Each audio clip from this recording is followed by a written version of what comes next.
Oloram, Baljate Tur, Nervode. Welcome to Season 2, Episode 5 or 6, I think, of the podcast. Doing a late night session today. Hopefully Xell will be free to join us soon. He had some commitments during the day, so we're trying the late night talk today. So, what I'm going to be doing while I'm waiting for them, and topic today is also going to be fabrication, so anywhere from 3D printing, resin casting, metal and leather work, as long as we can get some of the food to join us for those. I can talk about 3D printing all day long, but I'm not so qualified in the other areas. But I'm going to do a complete language lesson from the very first lesson all the way up to what we currently have. So that's 14 lessons cut that I'm going to cover. So let's go ahead and get started. So the Mandalorian name for the Mandalorian language is Mandoah, and that's pronounced as Mandoah, even though it's spelled Mando apostrophe A. Fun fact, the apostrophe is called a beten, B-E-T-E-N. Now note, this is not to be confused with Kun Joha or our language. C-U-U-N-J-O-H-A, Kun Joha. If someone asks you which language Mandalorians speak, it's Mandoah. As keepers of the way of Mandalore, Mandoah is our language. In Mandoah, we would say Mandoah Kui Kun Joha, or Mandalorian is our language. Mandoah Kui Kun Joha. Number 2, our people, referring to keepers of the way or Mandalorians in general, are Mandos, spelled M-A-N-D-O, pronounced M-A-H-N-D-O. So you're going to put a harder emphasis on the man than you do the do. So alternatively, the phrase Mando Ade, which means sons and daughters of Mandalore, can also be used. Again, that's Mando Ade, which is spelled M-A-N-D-O, beten apostrophe A-D-E. If you want to say hello, it's Soy Kui Igar. Or we've started to shorten that to Soy Kui. Just S-U-C-U-Y instead of S-U-C-U-Y apostrophe beten G-A-R. Kind of just the shortened version, quick version of, hey, what's up, kind of thing. The actual translation for Soy Koi Igar is so you're still alive. Just shorten that down to Soy Koi, and you just get, hey, what's up? So if you want to say thank you, it's Vor Entie. Thank you, Vor Entie, which is V-O-R space E-N-T-Y-E, and you put the emphasis on the E-N-T of Vor Entie. If you want to say you're welcome, it's Bagedetje. Again, you're welcome is Bedegetje. I think I said that 2 different ways. Let me try that one more time. You're welcome, Bagedetje. And finally, for this particular lesson, this is the way, Ibik Runi. Contrary to popular belief, this is not a phrase to be used lightly. It is not a form of simple agreement. Its usage is more solemn and should be used only in cases of affirming orders or in cultural matters, including cultural conflicts. For instance, if a superior officer states their resolution to a conflict, you would use Ibik Runi. This is the way. Moving on up to lesson 2. So if you want to say good morning, which is usually how I start out the podcast, is Jate Vartur, which means, it's the morning greeting. Jate means good, and Vartur means morning. So put those together, you get jate vartur, or good morning. If you want to say good night, it's jate ka. Said before going to sleep, works the same way as good morning with jate, meaning good, and ka, ca, meaning night. If you want to say goodbye, it's reitor shemi. Said upon bidding someone goodbye, just like you're leaving your parents' house, your brother, sisters, you're saying goodbye from work. Reitor shemi. If you want to say how are you, which is literally what's new with you, it's mevar tegar. Mevar tegar. And it's literally asking you how you are. Just a generic way of asking how someone is doing, or literally what's new with you. Note, this phrase is used with a genuine question, not as simple pleasantry. Ask this only if you're genuinely interested in an answer. If this phrase is used, an answer is usually expected. This phrase is also used in a military context for a sitrep or a situation report. To respond with "I'm fine, thanks," the response is nosh, which means nothing. Moving on up to lesson number 3. So, in this lesson, we'll be covering a few more words, mostly expressions of affirmation, agreement, or excitement that should be used more often than they are. As we said in the first session with ibik runi, or this is the way, is a phrase which is only used in solemn context and not as a simple expression of agreement or excitement. As a result, many keepers, especially newer keepers, tend to say "this is the way" as a form of general agreement or expression of excitement. Culturally speaking, this is an incorrect usage of the phrase, and we'll be covering some better words to use in this particular section of lesson.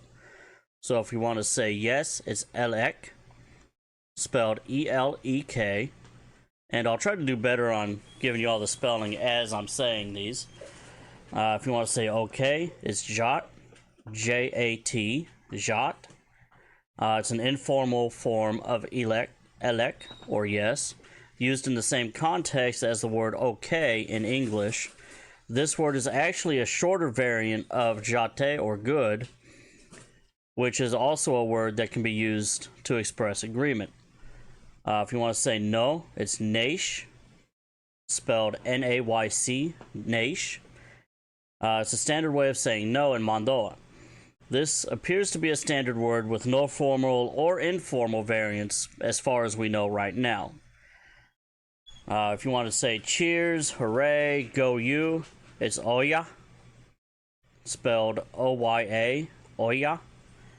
This phrase is used for general agreement or excitement. This phrase should be used for most general agreements. Most keepers who mistakenly use ibik runi outside of its proper context should actually be using this term in most cases. So what that means is ibik runi, like I said, is going to be for the more formal or order side of agreement, and you can use oya as hey, good job, go you, hooray, or cheers. Also the phrase oya manda, spelled O-Y-A space M-A-N-D-A, oya manda, can also be used.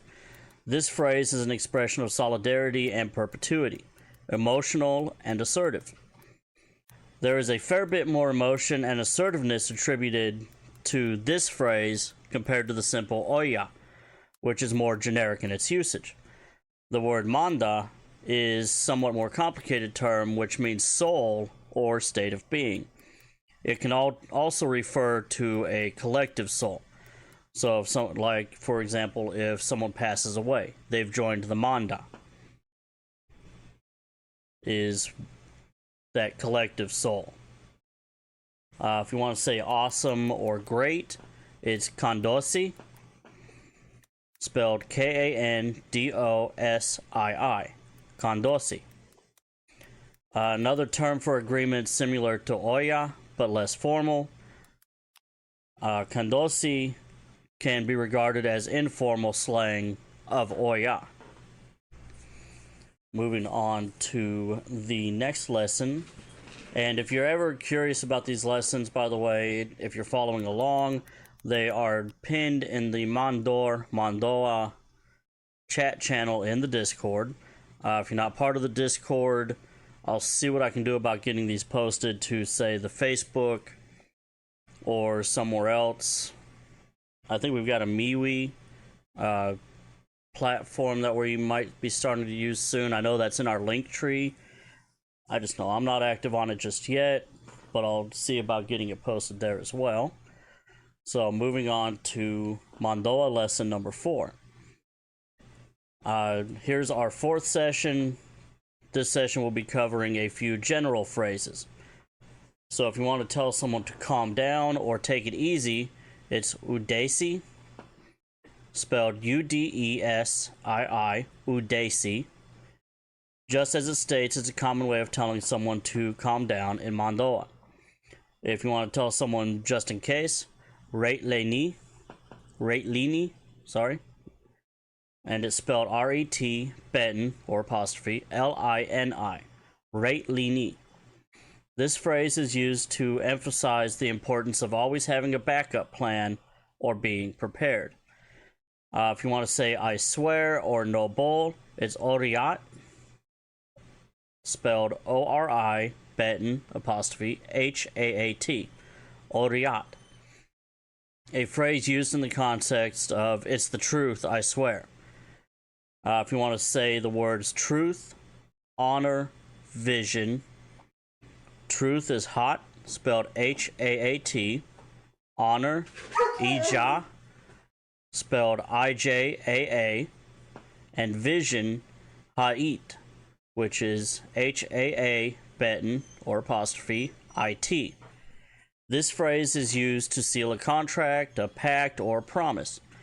Used in the similar context to I promise. So truth, honor, vision. Hat, ija, ha'it. And if you want to say stop it or stop in a more forceful way, this meaning is pretty self-explanatory. So stop it or stop is gev, spelled G-E-V with an exclamation point. Gev. This meaning is pretty self-explanatory. When you want someone to stop doing something, this word is used. If you want to say it is irrelevant, is koi ogir olar, spelled C-U-Y, space O-G-I-R, beten, apostrophe, O-L-A-R. Koi ogir olar. The meaning, self-explanatory, is used when something is irrelevant. You're going to use this phrase. All right, let's move on to lesson number 5. The 5th session covers a few more phrases along with a few important words. So if you want to say the phrase, a Mandalorian never forgets. Mando ad drar digu. Mando ad drar digu. And that is spelled M-A-N-D, beten, A-D, space, D-R-A-R, space, D-I-G-U. Mando ad drar digu. A keeper of the way never forgets their debts, their promises, their vode, or their honor. And I know we haven't had that word come up just yet, so vode, brothers, sisters, plural. And that's spelled V-O-D-E, vode. Moving on to, if you want to say happy birthday, it's Brikase Gotitur. Brikase Gotitur. Standard term for happy birthday in Mandoa. Again, that is actually spelled B-R-I-I-K-A-S-E space G-O-T-E beten T-U-U-R. Brikase Gotitur. If you want to say cheers, a more emphatic cheers than just Oya is going to be Koyashi. And that is spelled K, beten, O-Y-A-C-I. I'm sorry, let me try that again. Koyashi. cheers, spelled K Betten Oyacyi, and this is used whenever a toast is made. So the other one where you're saying go you, cheers, yay, this one is made for the end of a toast. If you want to say see ya, it's rate, and that's spelled R-E-T, Betten. It's an informal use of rate, yeah. Gotta find that one. Where is it?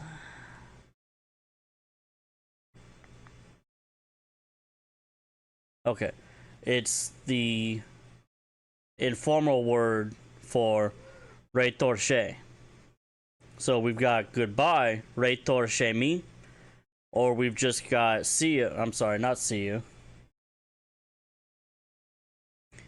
Yeah, so see ya, rate is the informal rate torche me. So rate torche me is goodbye, and see you is rate. And moving on up to lesson number 6. This one will be covering a few more important words and phrases that we will use around the server, which should help newer keepers understand phrases that are being used around here that aren't covered yet. Anytime you join the server, you'll get the notification Olarom, which means welcome, which is spelled O-L-A-R-O-M, Olarom. Commonly seen message in our introduction, in our introduce yourselves, the way of the Mandalore, and general sections to greet new members in the Discord server. If you want to say comrade or brother sister, just simply VOD, V-O-D. Friendly and common used to refer to fellow keepers. It is used to refer to any keeper, regardless of gender. The only time we actually have gender come up is when you're actually talking about machinery. But when you're talking about your fellow keepers, most of our terms are really gender neutral. So VOD is covering brother or sister or comrade. If you want to use the term training complete, which is going to be Hibiban Anila. Hibiban Anila, which is training complete in Mandoa. And to spell that out, H-I-B-I, Betten, B-A-N, space, A-N-I-L-A. This is a phrase that we are supposed to use in the Rami Kaddish section when we have completed our physical training in order to inspire and remind our VOD to train their bodies as often as possible. So again, the Rami Kaddish section, I haven't seen that being used too much at the moment. We had someone who was pretty much posting, I think it was daily sessions. I'll have to get in touch with them and see if everything's all right. If you just want to say thanks, is vore, which is a informal form of vorentie, which means thank you. So vore, V-O-R, Betten, E. If you want to say please, is gedetje, which is the more informal of begedetje, which is just a pleasantry used when respectfully asking for something, just like it is in English. It's not commonly used in Mandalorian culture, but we thought it would fit to know, since many of it use it in their everyday speech. And that would be lesson number 6. We've got a short lesson 7, which is covering words for movement. If you want to say walk, it's kemir, spelled K-E-M-I-R, kemir. If you want to say run, it's vinir, V-I-I-N-I-R, vinir. If you want to say sit, it's sheber, If you want to say shit, it's osik, which is what I was starting to say there for a second. So sit, sheber, shit, osik. Sheber is Sheber, osik, osik. If you want to say stand, it's motir, motir, motir. If you want to say crawl, it's fehar. Now, I know that's got a F sound to it, but it's actually spelled Vhehar. Fehar. Moving into lesson number 8, which is going to be considerably long, a little bit longer than the last one. So, Mandoade, more often than not, are known for being hot-blooded at times. With hot-bloodedness comes an increased likelihood of conflict. Everyone who's learned a new language knows that one of the most fun parts of learning a new language is learning the insults. We don't condone insulting people, but we thought it might be fun to learn it nevertheless. At the very least, you'll at least know when you're being insulted, and maybe learn to fire back some as well. I'm aware that our sessions might have been a bit dry lately, so this might help things be a little bit more interesting as well. We'll also provide a bit of cultural context to the insults, so you can understand why it's insulting to the Mandoa culture.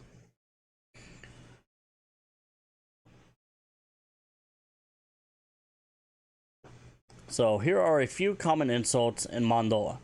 Are you looking for a smack in the face, mate?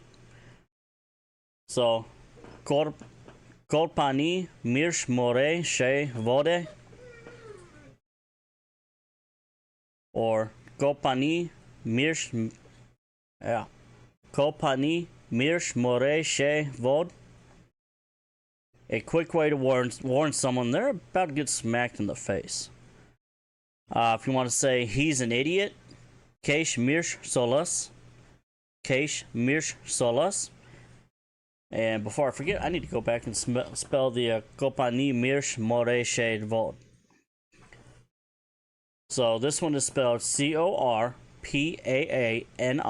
space mirshmure beton cye comma space vod. Kopani mirsh more she vod. Quick way to warn someone they're about to get smacked in the face. If you want to say he's an idiot, Keish mirsh solas. Self-explanatory. Dikut will suffice if you're just calling someone an idiot. But if you want to be specific, he's an idiot or she, Keish mirsh solas. If you want to say idiot, dikut. So the first one is spelled, or idiot, he's an idiot, Kaysh space mirsh space solus. Keish mirsh solas. And for dikut, it's di beton kut, or idiot. If you want to say he's boring me senseless, Keish mirsh kiramut. Keish mirsh kiramut. And it's pretty self-explanatory. He's boring me senseless. And that is spelled Kaysh space mirsh space kyramud. And that is pronounced Keish mirsh kerimut. If you want to say all helmet, no head, ori bushi ki covid. All helmet, no head. Ore bouche ke covid. A Mandalorian insult and term of derision for someone who, with an oversense, developed sense of authority. Ore bouche ke covid. And that is spelled O-R-I beton B-U-Y-C-E space K-I-H beton K-O-V-I-D. If you want to say coward, it's hutun. And that is the worst possible insult in Mandalorian culture. It's used for accusing people of cowardice. This is an insult. This isn't an insult to be used lightly. Think of a soldier who runs away and leaves his comrades during a battle. There will be a hutun. And that is spelled H-U-T, Beton, U-U-N. Moving on up to lesson number 9. Just some more helpful phrases one might use in Mandalorian society. If you want to ask, need a hand? Kupani gan? Kopani gan? Which is simply a phrase used to ask someone if they're in need of assistance. That is spelled C-O-P-A-A-N-I space G-A-A-N. Kopani gan. If you want to ask, what happened? Or what is happening? Mi bana. And that is spelled M-E Beton B-A-N-A. Mi bana. If you want to ask someone, what do you want? Or what would you like? Miko pani. Miko pani. And that is spelled M-E Beton C-O-P-A-A-N-I. And if you want to say sorry, it's Ni parav tak isit. Ni paravu tak isit. Kind of wondering why they left that U off of there on the pronunciation. Maybe it's a silent one. So, Ni parav tak isit. And that is spelled N Beton E-P-A-R-A-V-U space T-A-K-I-S-I-T. If you want to ask, what is your name? Tion Garge. Tion Garge. And that is spelled T-I-O-N space G-A-R space G-A-I. And again, that is, what is your name? If you want to ask, how many or how much, Tion Soleil. Tion Soleil. And that is spelled T-I-O-N, Beton, S-O-L-E-T. Have I lost anyone, or are we still all here? Nope, all still here. So that was lesson number 9. Let's go down to lesson 10.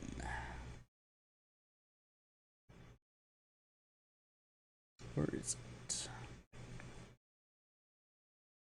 There it is. So this one is going to cover a few colors. We don't have all the colors here, but just some of the basic ones, or popular, I could say. So if you want to say color, it's Sal, spelled S-A-L. General word for color, Sal can also mean paint, alternatively Sala, which means colored or painted. If you want to say red, Getala, Getala, which is red, G-E Beton, T-A-L-A. If you want to say blue, it's Kebin, Kebin, which is blue, K-E-B-I-I-N. If you want to say green, it's Vorpan, Vorpan, green, V-O-R-P-A-N. Along with the color green, Vorpan can also mean plant. If you want to say orange, Trashisal, Trashisal is also used for the word orange. It literally means fire colored. So T-R-A-C-Y, Beton, S-A-L, Trashisal, orange. If you want to say something is colorless, it's Nasalish. Word for colorless can also mean translucent or transparent, and that is spelled N-A-A, Beton, S-A-L-Y-C. Nasalish. And moving on up to lesson number 11. So this one will be going over 7 terms that cover important roles in the family. We've got daughter or son, which is Ad, AD, used to address or when speaking of one's youngling slash foundling. Little one, son or daughter, Adika, AD Betten, IKA, Adika. Used to address any youngling of any age, but can also be used informally when referring to adults, much like lads or hey guys. If you want to talk about children who are age 3 to 13, it's Adik, which is ADIIK, Adik.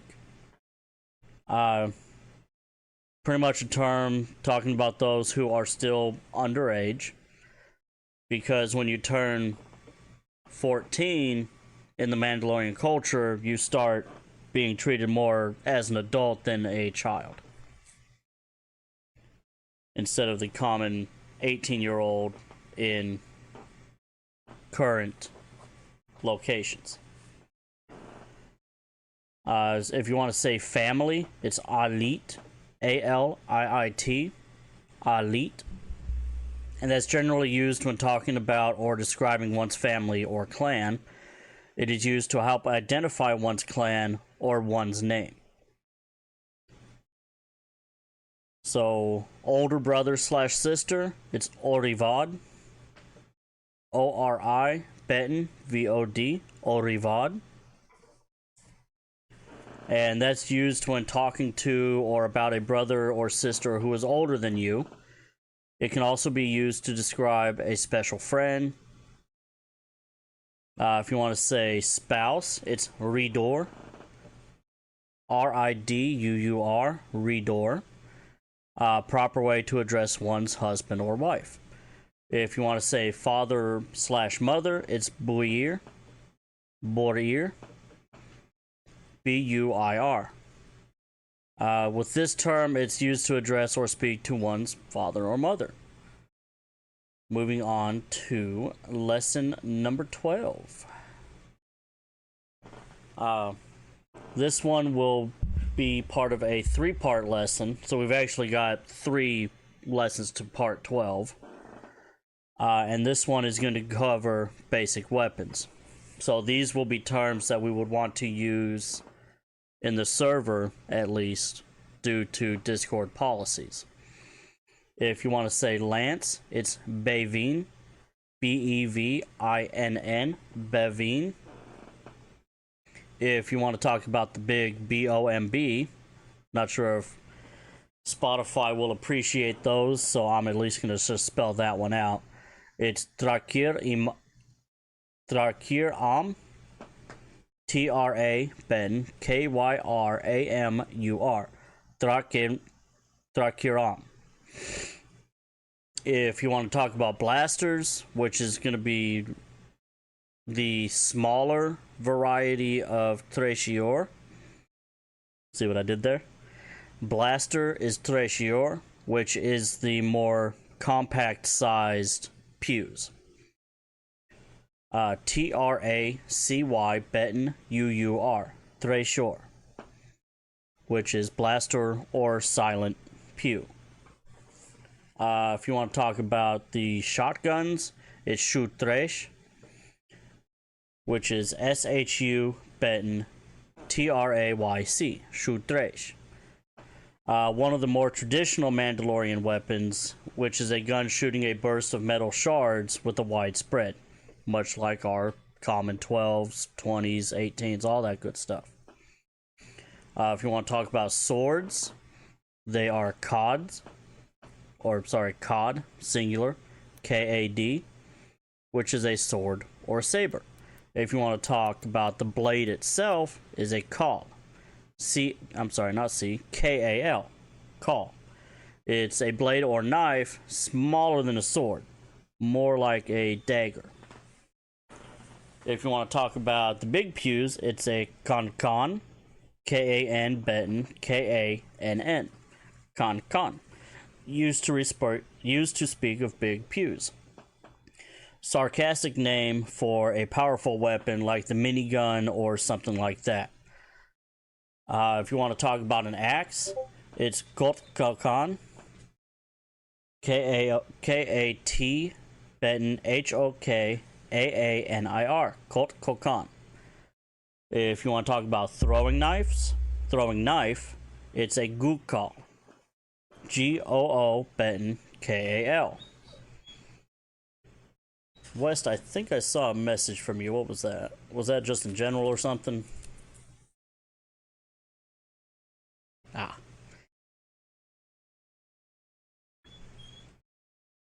And where was I? That was part 1 of lesson 12. Which was this. Nope. Yes, that was this one. Alright, so throwing knife, Gukal. If you want to talk about Warhammer, not the game, Gorkan. G-O-R Betten K-A-A-N. Gorkan. And moving up to part 2 of lesson 12, we get more into weaponry again. If you want to talk about a cannon, it's a Drakan, D-R-A-K-A-A-N, which is a cannon or heavy gun referring to ship's weaponry. A sniper, Ramser, R-A-M, Betten, S-E-R, Ramser, a sniper or marksman. If you want to talk about a curved saber, like say an officer's scabbard or a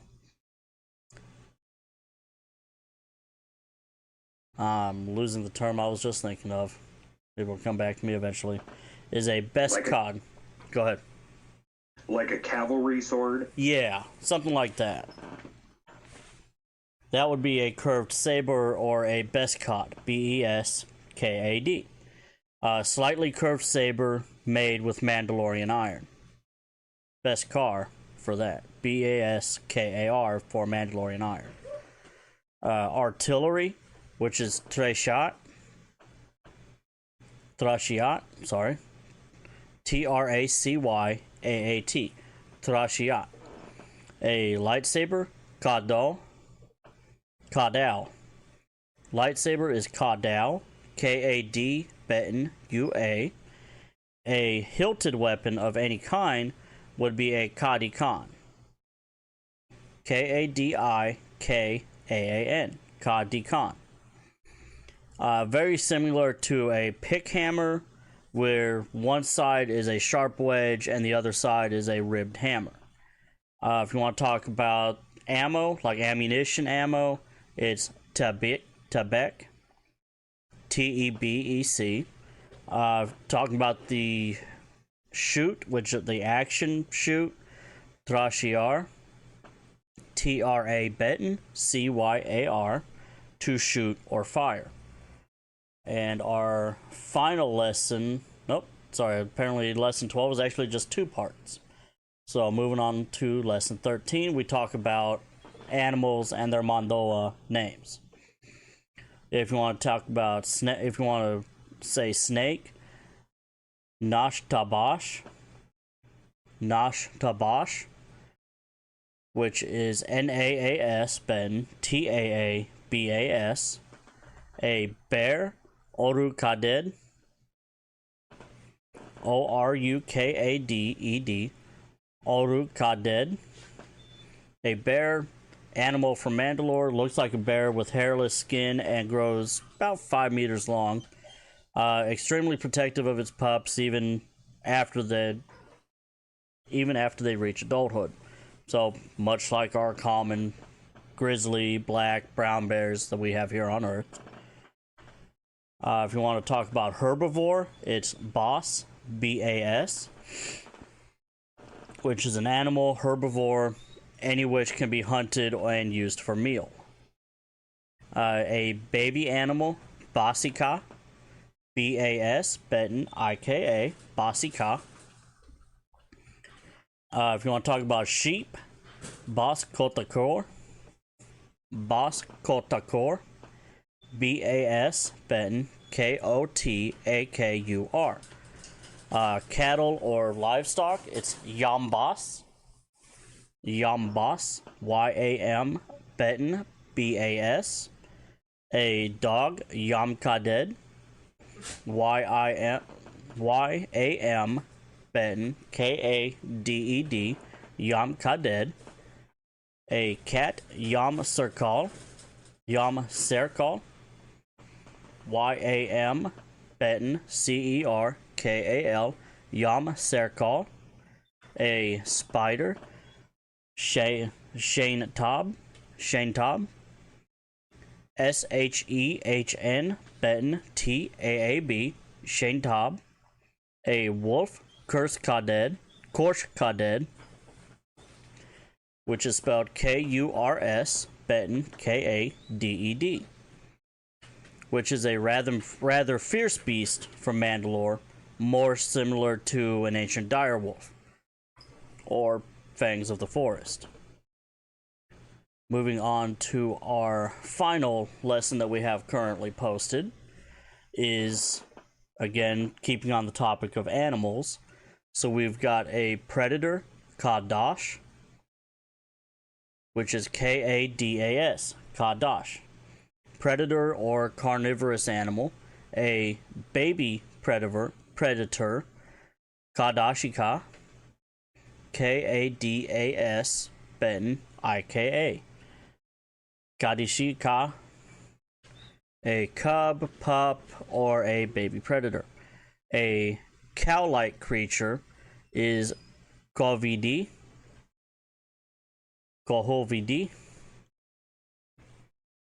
which is spelled Kovedee. Kohoidi. Wonder if there's a mistranslation in there being a V instead of an H. Which is a cow-like creature that is the size of about a bison with the ring of a small horn on its head. Known to be one of the most stubborn beasts on the planet. A strill, which is a highly intelligent six-legged hunting carnivore capable of gliding and flight. If you remember from the Clone Commando series, Lord Murtalon was a strill, which is spelled Stril. Field mouse or wild rat, Vavin, Vheh Betten Vinn, Vavin. A hawk, Galar, Galar, Galar. A fish, which is just Gi, and it's spelled Ge, but it's a hard G. Instead of saying G, instead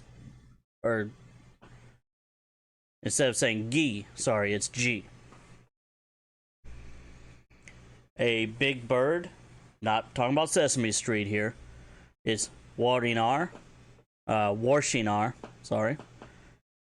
Woor, Betten, Senar, Warsinar. Big bird, very similar to a pelican or an albatross, which is known for its endurance, for it can travel for hundreds of miles without landing, using the wind currents for help. The mythosaur is Bezedi, mythosaur, Bes, Betten, Ede, literally iron teeth. A lion, Akanulik,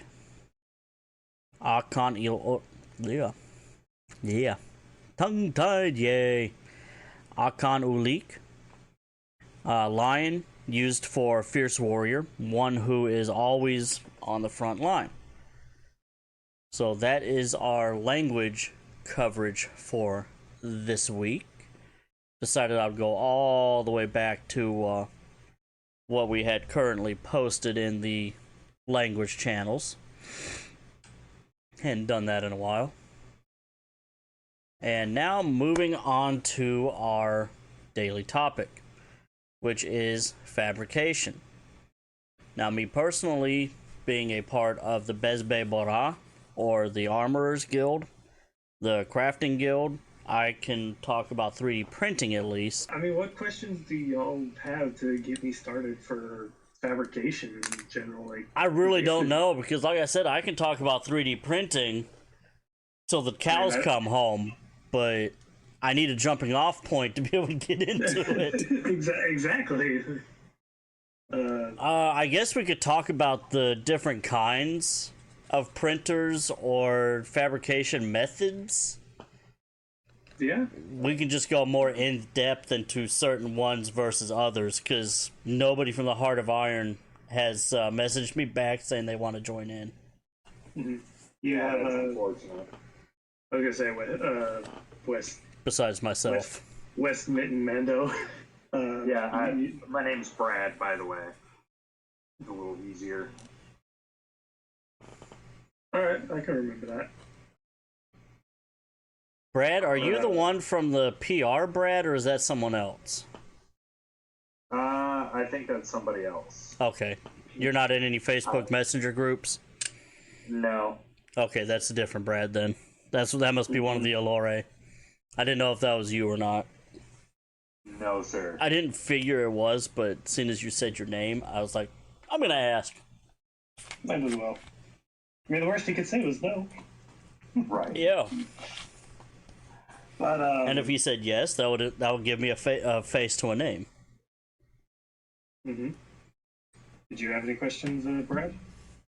I've got all the stuff that I need for a sand casting silver of our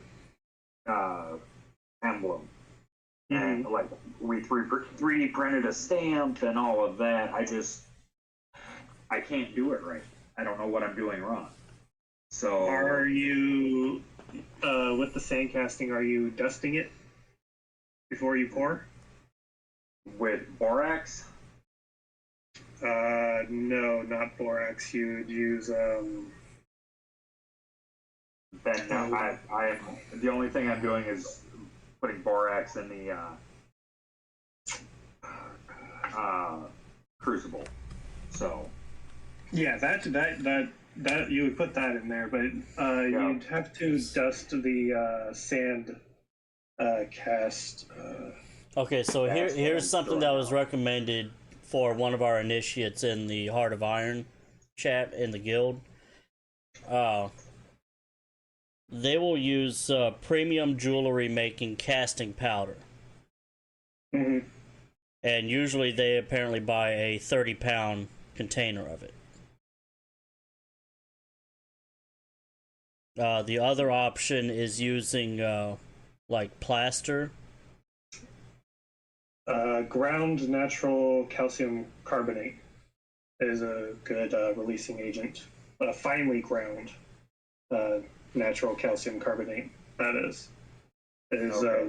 A good one to use for a parting powder. Yeah, it should make it less. You're still going to get a bit of graining, so there's still going to be some touch-up work needing to be done, but it won't be as bad. Right. Okay. That makes a lot of sense. Mm-hmm. Yeah, because the borax is just to get the metals that are used in the casting to properly meld together, to flow together and combine with very little oxidation happening. Hey, West, Brad. So the process that this person is using is PLA plaster casting. Is what they're doing, so they'll use the PLA 3D filament to make their mold, and then they will use plaster, put that inside of their crucible, their kiln, and melt out the filament used. And then you'll go and pour another material in, which is the harder material, and make your sand cast out of that. Instead of using a 3D filament, which is non-smooth, because you can smooth out the Like, say, a plaster of Paris mold. Right. Out of that. I was just doing it real raw. Like, this is my first time doing anything like this. Mm-hmm. I had a metal pan with the casting sand in it, tamped down and level, and then the emblem is. Quick question: when you say emblem, are you referring to our emblem, or the Heart of Beskar? I think he's talking about the sigil, not the Korota Beskar Heart of Iron. Or Iron Heart. I think I've seen your posts in the Discord server. I think that's somebody else. You're thinking of someone that's attempting to get into the guild. Yeah. Okay. But that's who I'm actually talking about, is that person.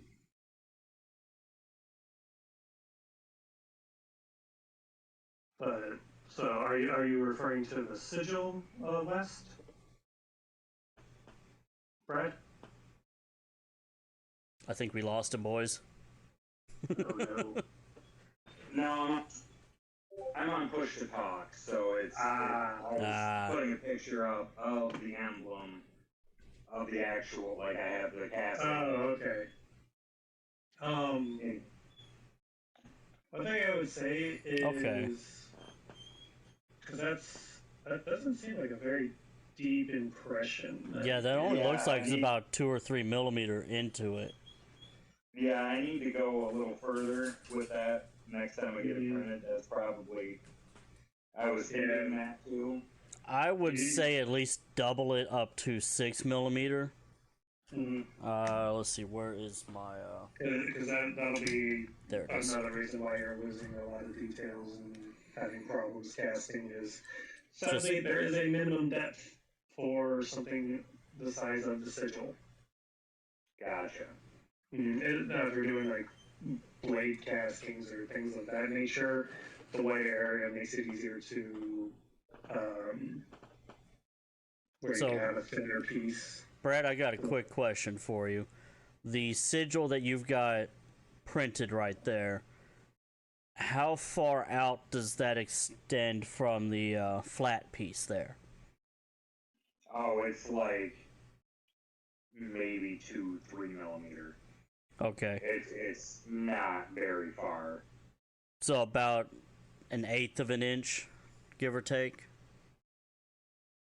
Yeah, maybe not even. I would recommend pushing it up to 1/4 inch. That'll put you about 6 to 7 mil deep. Comes to small detail castings like our sigil. Definitely gonna want to have. I'd say minimum would be about 5 millimeters. Depending on the material you're using. What are you casting with? Bronze? Silver? I think you said aluminum. Aluminium. Silver. Oh, silver. I'm sorry. Yeah. Yeah, silver would be about 5 to 6 millimeters deep is what you want. Yeah, because that's going to be a softer material too, so it's going to push itself back in depending on how hard you're whacking that stamp. I'm assuming you're making this for leather work or something. I'm gonna put it on my brazier, actually. I'm gonna be a bougie Mando. Nice. Question, what sand are you using? Oh, bloody goes. I happen to just have all of my stuff sitting here. Is it labeled? I know it was something kind of fine, but I can't find the original packaging. Okay, yeah, because you can't just use any kind of sand, I will say that. Yeah, it's casting sand. It is. Okay. It is Okay, so at least went and got the recommended stuff. You didn't just go out and get pool sand. Yeah, okay. Right. No, I've seen so many videos of people using pool sand and like I mean, it works, but you're not going to get the right detail out of it. You have so much cleanup. If you're going for detail, get the proper sand. If you're going just to make something that's big and cleanup is not a concern to you to make it look nice, basically, pool sand can kind of work. Highly recommend getting proper casting sand. I mean, you can find it on Amazon for 5-pound bag for $28. Actually, let's pull up Amazon and see what we can find for you. I got a 30-pound. That's where I got mine. So. It's a tiny little crucible. Yeah, it's a little one. That's all I need. I'm not casting anything very big. Yeah, that's not what she said. Damn.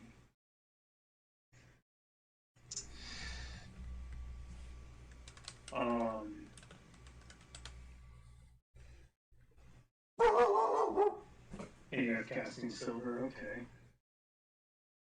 Is that like So it looks like Petrobond sand is what's mostly coming up, or Teton Bond. Mm-hmm. Now that's a crucible. Yeah. I've got. Yeah, that's what I was expecting to see. That's a crucible. I don't have a. I got that one on accident, thinking it was smaller than what it was. So. Yeah, that's a heavy duty. Mm-hmm. Yeah. That's a big boy caster right there. That's for doing brass ingots and stuff. That's for making ingots and like. One thing to keep in mind for anyone who's planning on using crucibles and whatnot, make sure you temper your crucibles before your first use. Oh yes. Slowly bring them up to temp, and then let them air cool before you use them for the first time. Otherwise, you will end up cracking them. I guarantee you will crack them each and every time if you do not properly temp your crucibles before first use. Yep. I haven't broken one yet, knock on wood. But I've only done it. Yeah. Yes, I've only done it twice. So. Yeah. Even that small one needs tempering. Tempering as well. And the main reason for it is to make sure that there's no air pockets and the stress of any stress fractures of the crucibles can be what's the term I'm looking for? Porous? No, to prevent the cracking, you're basically putting the crucible under the stress, unloaded stress. Basically, I know I'm not saying it properly. My brain's a bit fried from working 12 hours. Oh, me too. Good job. I've been off for 2 days, so. I wish it was doing what we're talking about, honestly, versus what I actually do. Yeah. What do you do? I work with injection molding. Ooh. Oh, I'm sorry. I've done that before. That sucks. It's hot out. Mm-hmm. It's not wintertime like when I did it and it was still hot. Yeah. But yeah, that crucible there is definitely good for like bronze, brass. Could possibly get some tin and lead easily in there as well. Lead especially. Definitely tip. If you're going to be doing castings, have a crucible designated for each type of material you're going to use. That way you don't bleed over. Exactly. You have your crucible for aluminum, you have your crucible for brass, bronze. That's probably the only ones that I could say are okay to have a single crucible for, is if you're doing brass or bronze. casting, just because it's with the mixture of brass and tin. Yeah, tin. That's how you get bronze. Mixing brass and tin to make bronze. No, it's bronze is tin. It's not brass. It's what is it? I watched the whole copper. thing on it. Yeah, copper. There we go. Copper. There you go. Why was I saying brass? Or bronze. No, I was saying bronze is correct. The brass, though, is why was I saying brass? Brass is basically bronze, might as well be almost. But no, copper and tin creates bronze. So if you're doing like brass shell casings into a mixture, you're okay with having a crucible for that kind of thing, as well as bronze casting. Lead casting, definitely keep that as a separate crucible, just because of how toxic lead is, and the fact that it kind of doesn't like playing nice with others too much. I always like watching the videos on TikTok or social media. Someone's casting with used pew casings. Mm-hmm. That's fun to watch. They haven't punched the steel out of. They haven't punched the primer out. That was initially a dud primer, not no more. Yeah, if you're casting with Freedom Seed Dispenser casings, make sure you get rid of the primers. Make sure they're clean too. That's most definitely. I guess most of it will come out in the kiln. I'm sorry, not the kiln, but the crucible. But usually a nice thing to use clean supplies. A simple, not forge. Rock tumbler. Kiln. I want to say. No, not kiln. Thing that, would it be the forge? The thing that you put the crucible in to heat up? I think so.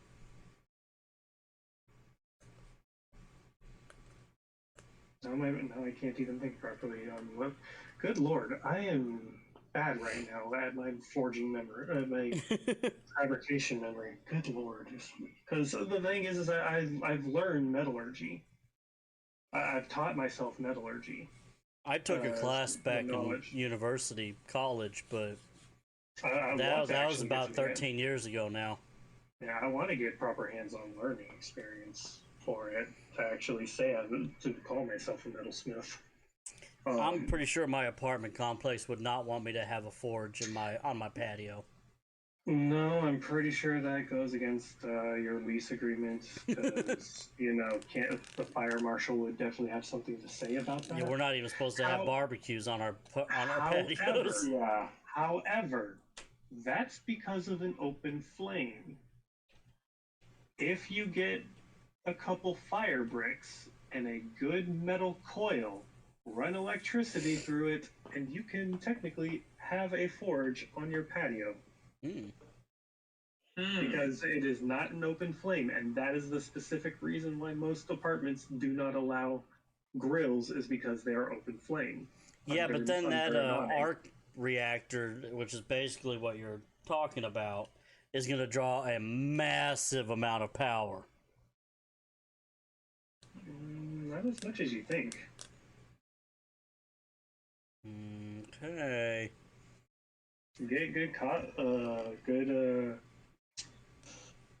Let's see.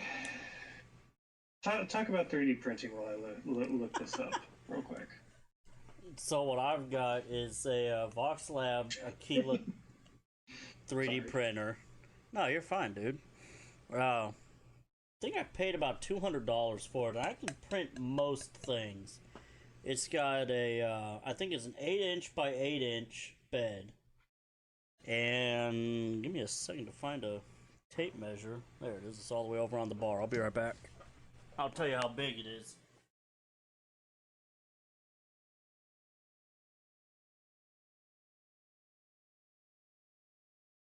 Oh, 3 inches. Oh wait, no, that's not what we're talking about. Not even the courtesy laugh. Damn. Sorry. I was muted. I'm sorry.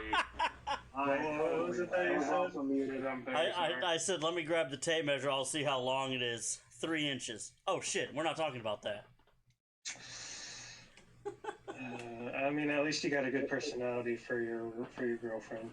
Yeah, she likes close it. to home, my guy. Too close to home. I mean, Shots I'd fired. say, according to some, that's all you need, really. I mean, it's about the motion of the ocean, not the size of the dinghy. But then again, it does take a while to get across the Atlantic in a dinghy. Mm, Yes, it does. But I just found an electric forge for $299.99 on Amazon. That's not bad. I'm about to. Alright, so it looks Is that a about 10. forge or a caster? Looks like the tallest print I can make is about 10 inches. So, approximately 8 inch by 8 inch by 10 inch is the biggest print box I can make. Going to post the link for the type of coil. There you go. That coil really will get you. All you have to do is get a couple fire bricks, kind of scrape out a channel for the heat. This Phylect heating element coil. Typically, you can find them in like Yeah, it looks like ceramic heaters. Yeah. And the like. Even some ovens use them. Some old school. Think of it as like the heating elements inside your toaster. No, It I uses was the going same to principle. say that top left picture, because I pulled the link up, makes me think I can use my electric stove to do this. It uses the same concept. Run But would electricity that through it. the would coil that heats. work?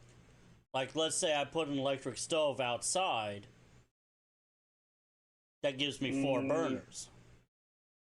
If you're doing like lead,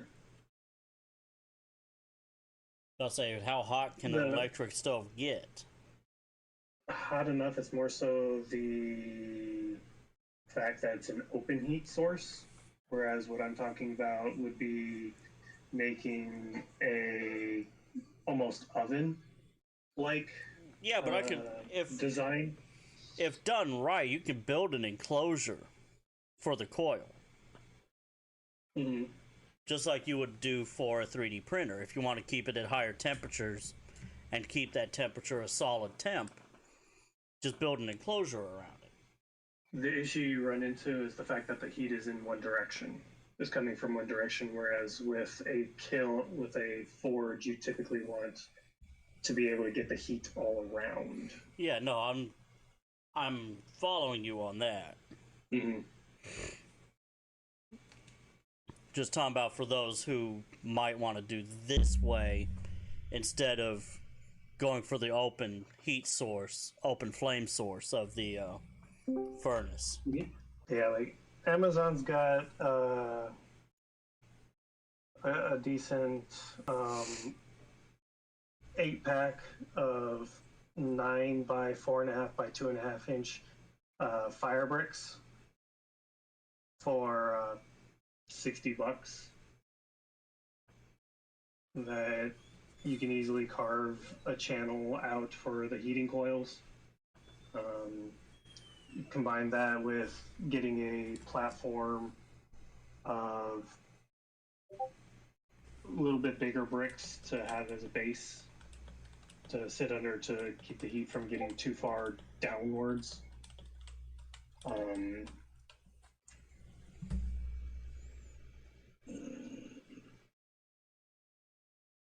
Yes. Our podcasts, for those who are unaware, I don't know if Vodkadis has mentioned it or not, but we are going to a bi-weekly schedule. I had mentioned it in the Mondoa podcast channel that the format change was happening, but this will be the first time it's mentioned in a podcast. Yes, sadly, for those listening, we are having to... I mean, we have lives, too. Yeah, we've had to change the way we do this a bit better. Hopefully it allows us to provide a better podcast as well.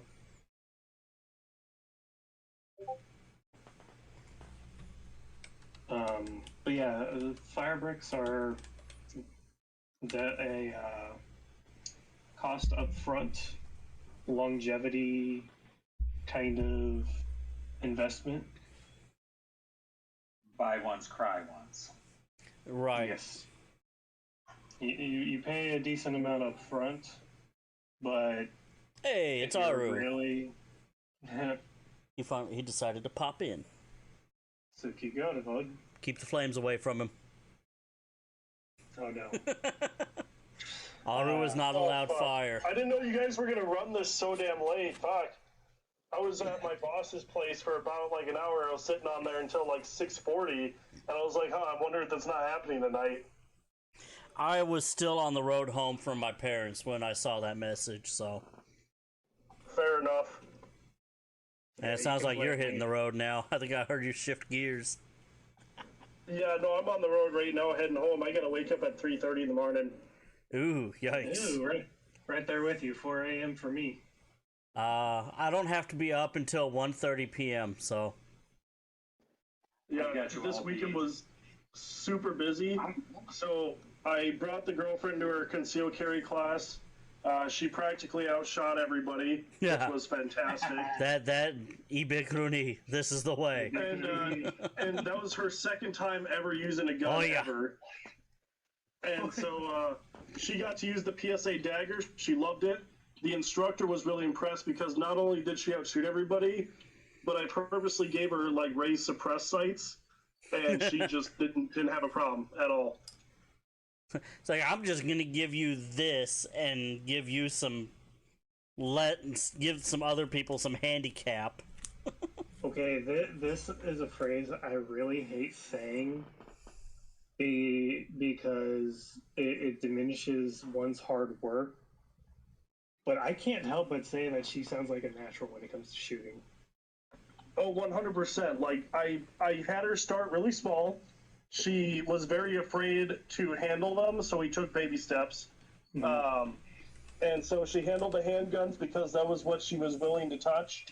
And then I got her to touch the 1022. Not a problem. She went out with me and she said, I'm just going to watch you guys shoot. And then she just asked me out of the blue if she could try it, and I started with the 22. So she did the 22. She loved that thing. And I told her how to pick the sights, and I told her where it should look. And I told her all the weird things that'll happen because they're stock sights, and the front sight on the 1022 is dog shit. And she figured it out just fine. She sent it all the way back and got super tight groupings, didn't give a shit. Nice. So you need to get her. I got one for my little girl. You need to get her a 110 round drum. It'll take forever to load, and it'll go through real quick, but she'll have the best time in the world. Well, that's what I'm planning on getting. I'm planning on getting her 2 drum mags so I can load one while she shoots the other. I'd only be about a quarter of the way through when she's ready. When she says, "Okay, I'm ready for the next one." How much do 1022s go for right now? Are they still less than 200? They're like.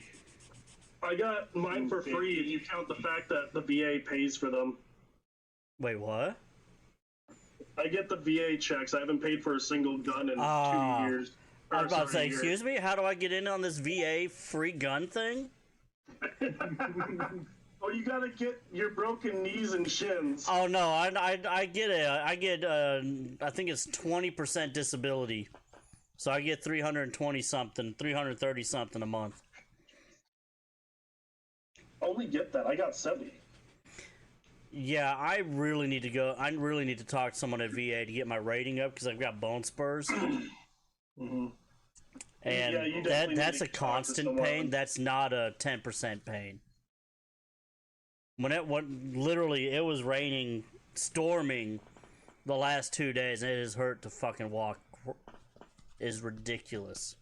I finally found the word I was looking for, by the way. What were you looking for? Ah. You know, I think I said that word. You just didn't catch it.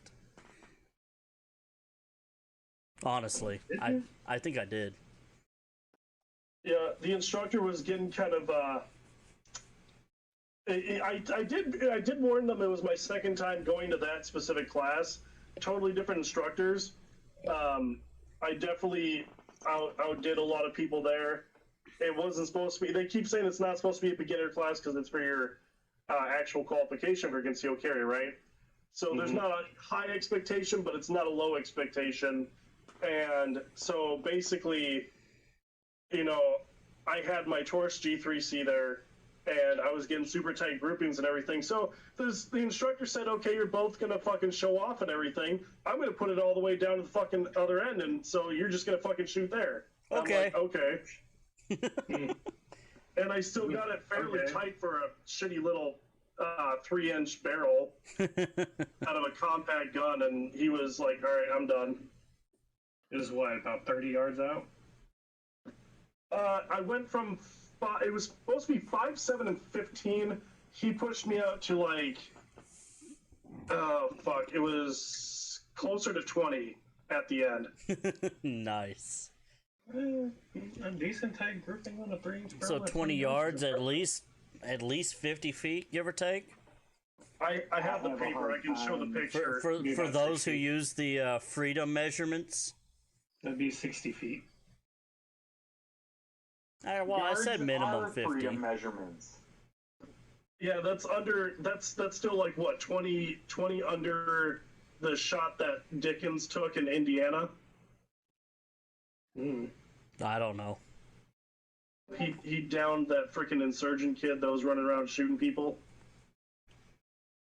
I'll be honest, I have no idea. Yeah, I vaguely remember that, but I couldn't tell you where it was. Grand Thumb and all of them did a whole video about it. Yeah, that. Yep. But All right, we need to get back on topic of fabrication here. Fabrication. Cues are for another day. Threshy orders are another day, Nervade. Mm-hmm. Yep, another day for those shoes. Oh, by the way, real quick, Cadus, Essay are the knives that I was asking about the other day. Okay. Yes. Yeah. Yes, I remember that now. I could not find that in my search history.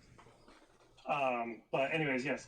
Fire bricks, using some ceramic fire blankets can work as well, depending on what you're using. But a furnace is what you use when doing casting to heat up the crucibles and whatnot. Typically, you can make them very easily, actually, out of a very big metal bucket with some castable refractory cement. Amazon's got a 25-pound bucket that's rated for 2,200 degrees Fahrenheit. Nice. For about a little over $58. Careful and follow the instructions when doing that. That way you make sure that the cement has properly been cured and everything. Yeah, because Lord knows you do not want shrapnel. Which, No. if you're making bonfire, do not actually use cement too close, or porous rocks, sandstone, limestone. Yeah, don't use those if you're doing a bonfire. That's how you end up with shrapnel everywhere. Anyways, Pardon my ADHD rant. Oh, good. It's okay. My train goes off the rails all the time. Which is why I had to rein y'all back in. Says the one who let last episode's train get derailed. To be honest, I was not put in charge of that train. I was a passenger. You fucking left. The conductor bailed on us, so we had no choice but to just talk. Conductor. Are we jumping on trains? Sir, I am the more like You Xell are the Namore host. jumped off the train and we had no guidance. Last I checked, Bud, you were the host. I was the co-host. I need an adult. You're an adult. I need an adult. You're an adult. I'm just a child with a drinking license. I am grown. I am not an adult. It's like I am a child with a drinking permit. When will people realize? We have to have drinking permits now? I've been doing this illegal then. Gotta remember that men don't grow up.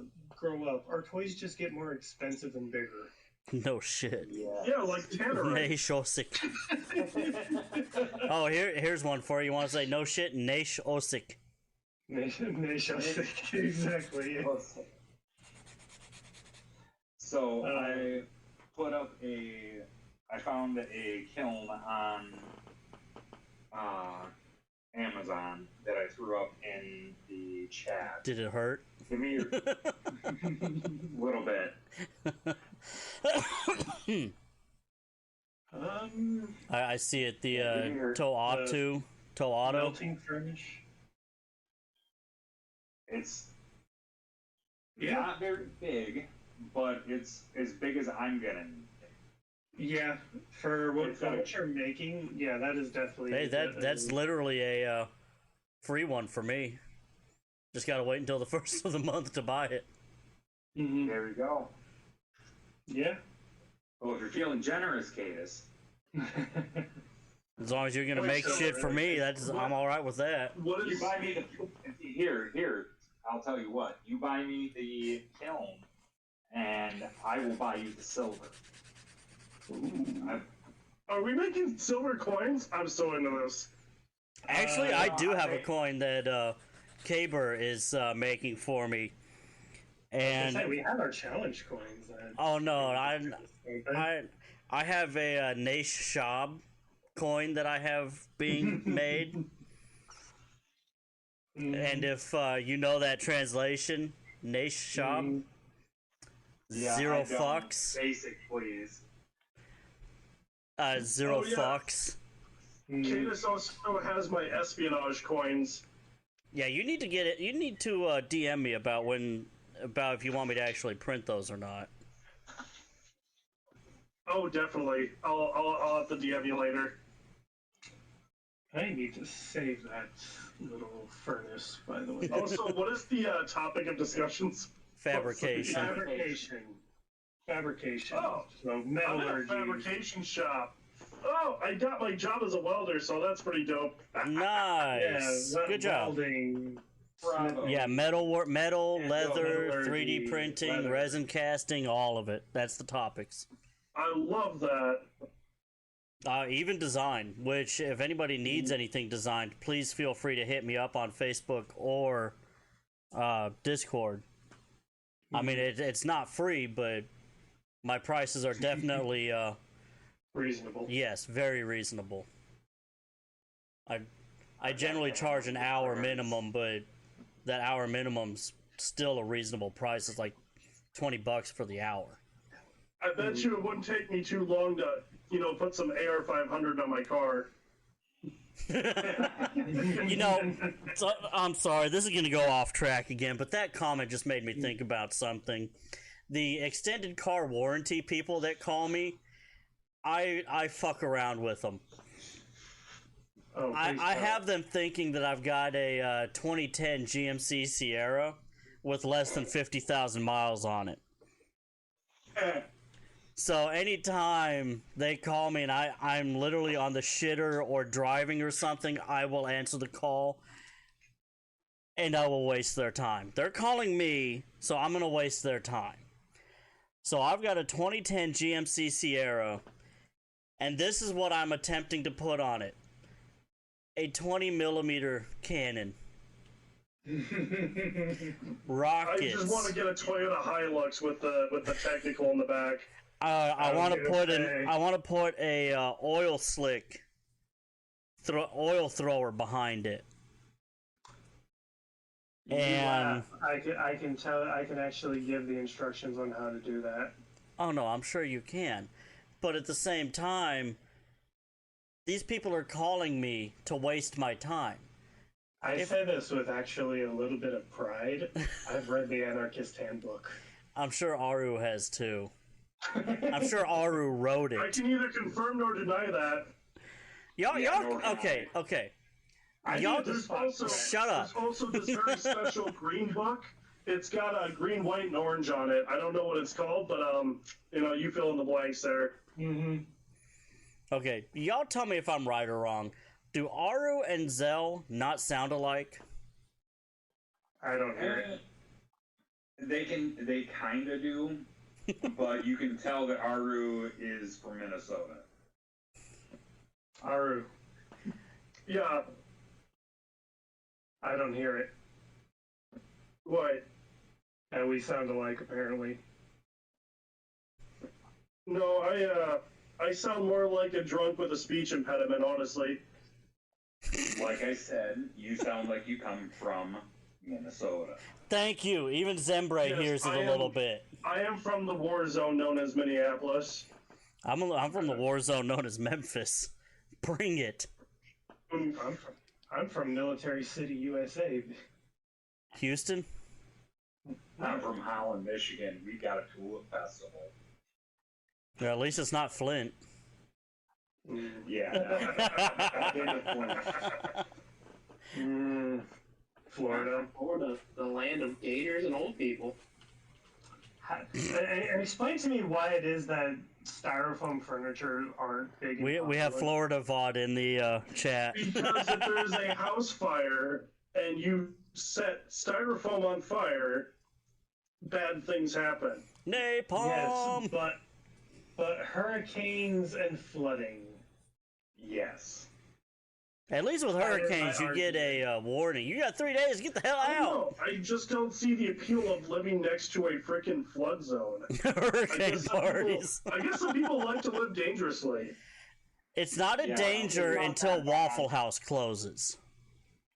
It's just a new swimming pool in your backyard. Exactly. A new swimming pool with gators and snakes. It's not that bad. It's pretty good. It's swamp puppies, not gators. Get it right. Yeah, these swamp puppies like to roll around while you're inside their mouth. Yes. I can say They're this. just cuddling. Nice one, Zimbre. Yes. Baby. I can say this though. Swamp babies. I have been through, because my family is a military family.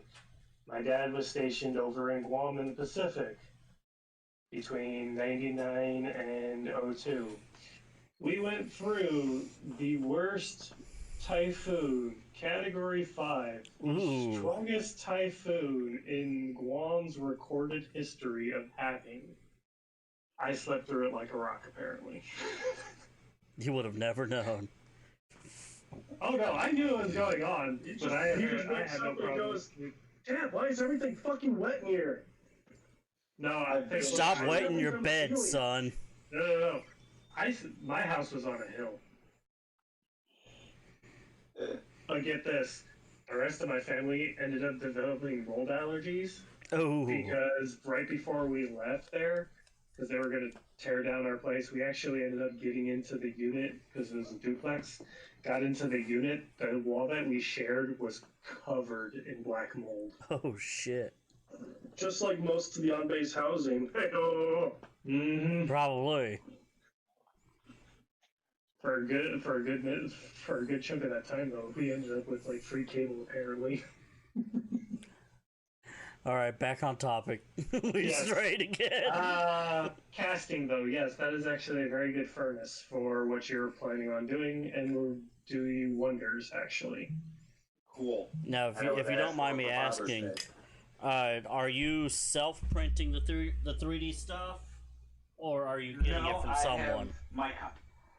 Actually, I went to the guild first, and I don't remember who it was exactly, but Grant set me up with them, and she charged me a reasonable price for the 3D design, and then I just sent it over to my buddy who had a printer.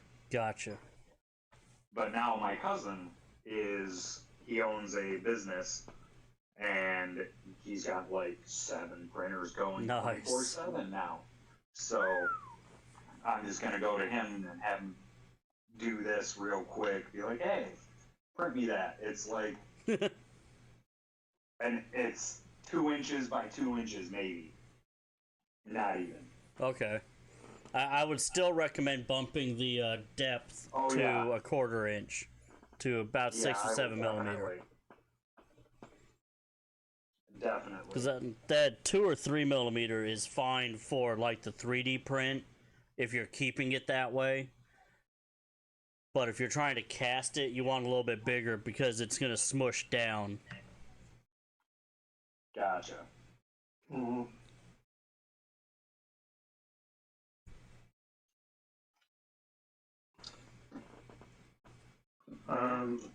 And if you're doing just pure silver, you shouldn't need to worry about the borax, actually. Yeah. The borax is if you're mixing different metals together. Okay. Mm-hmm. Basically, if you're trying to... I thought it protected the crucible and made the metal like slide more. It made it almost like a... It's not needed for silver. Okay. That's definitely for sure. You don't need it for silver. Because the thing that borax does is it's a deoxidizer, so it basically prevents oxidization of metals. And if you're using the pure stuff, you're fine. Mm-hmm. Yeah, basically borax is mainly used in like forge welding. Gotcha. Mm-hmm. Not to say you can't use it when casting. But if you're doing just pure silver with that, shouldn't need it. Yeah, I'll give it a try without next time when I get the next iteration of the 3D mold, or not the 3D mold, the 3D impression, whatever. Stamp. Yeah, there we go. I've been up since 2:30 this morning. Ooh, nice. Fun. That's about the time I went to sleep. And that's the time I need to be up again. So Why are you not asleep? Because he's here talking to us, dumbass. Decode. Yeah, pretty much. I don't know if someone already had this idea, but can we start making knives with the runes on them? I don't see why not. If you're a knife maker, yeah. Yeah. I would recommend talking to Kando for that. I think he does knife work. Oh, that'd be sweet. I like the Viking axes, but I think for utilitarian purposes, I'd probably just go with what was it? Someone help me out here. I'm trying to think of knife profiles, and I'm already 3 sheets away. I just got in the house and I started looking up here. Bowie, Chopper, Tonto. Not the Tontos. That would be pretty cool. K-Bar. K-Bar's a brand. A drop point, double edge, a dirk, a dagger. Dark. I just like that word. Dark. What is it? Kopesh? Oh, those would be really cool. I'm not gonna lie. No, I think the K-Bar is what I would probably go for, like the traditional like K-Bar style.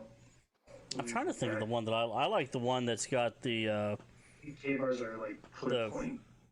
The talon looking knives. Those are the ones that I like. Oh, the claw. Oh, the stilettos. No, not the stiletto. It's They look like claws. Right? Oh, yeah.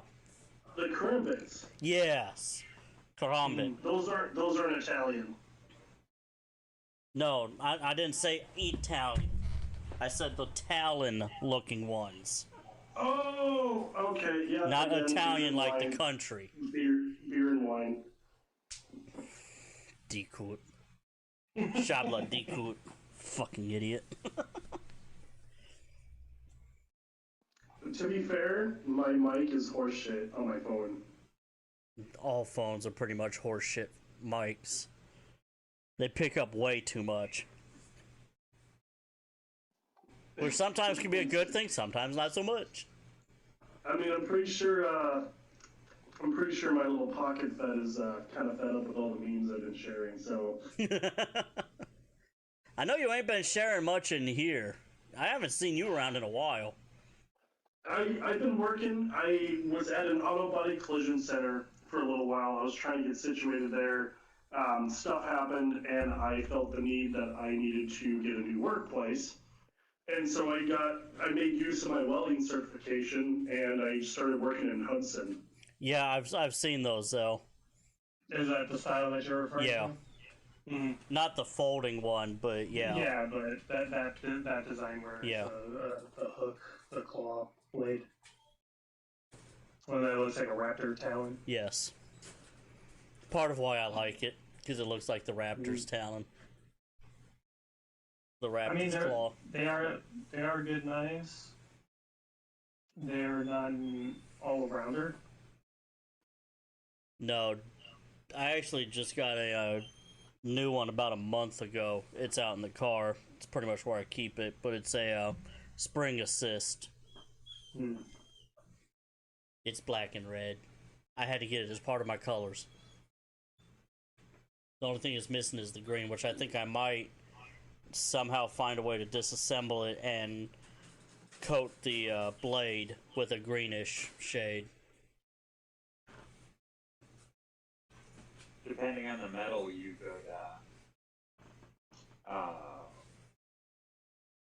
what, my buddy's got one.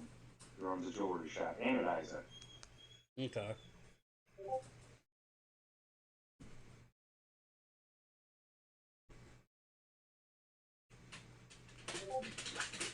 Yeah, that review that I just this review that I'm looking at for that furnace just goes to show what happens when you don't temper your crucibles. Oops.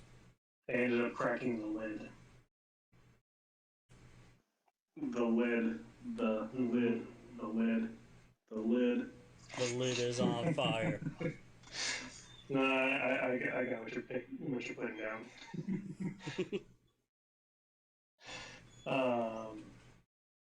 The pink one though. I'm still really hung up on this whole just making Mandoa silver coins. I think that I mean, you drunk can me just thinks that that's the best idea. just don't say their currency. Ooh. Yeah, I like that black and pink style. That's Yeah, that's kind of challenge sexy. coins.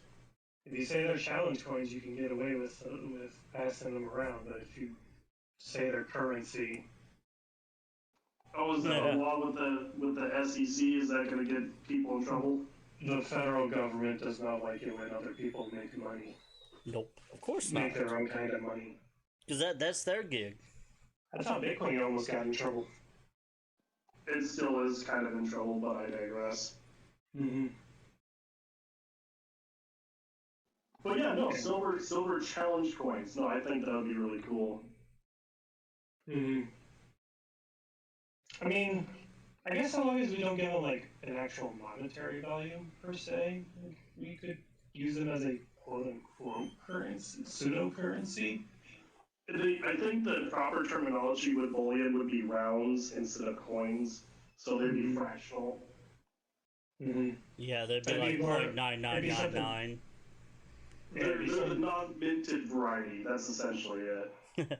That is something that is in the process, Zembre. I know Grant is working on getting some made, but he kind of had an accident with the hand, so he's a little out of commission at the moment. Yeah, I think he's got like 3 different designs that he's Something made. like that, yeah. I'm intending on my bracer was turned into a chew toy by my girlfriend's dog. So I'm 3D printing Mando's left arm brace, the one with the whistling bird attachment on it, and a hand guard for him. And he's gonna ship me a prototype van brace that he's working on for me to test. Ooh, bumped the mic there.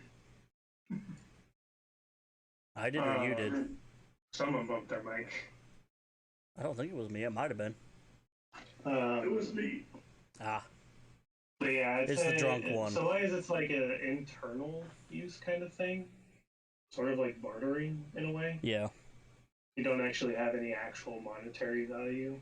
So similar to like arcade tokens. Mandela arcade tokens, I am 100% down for this.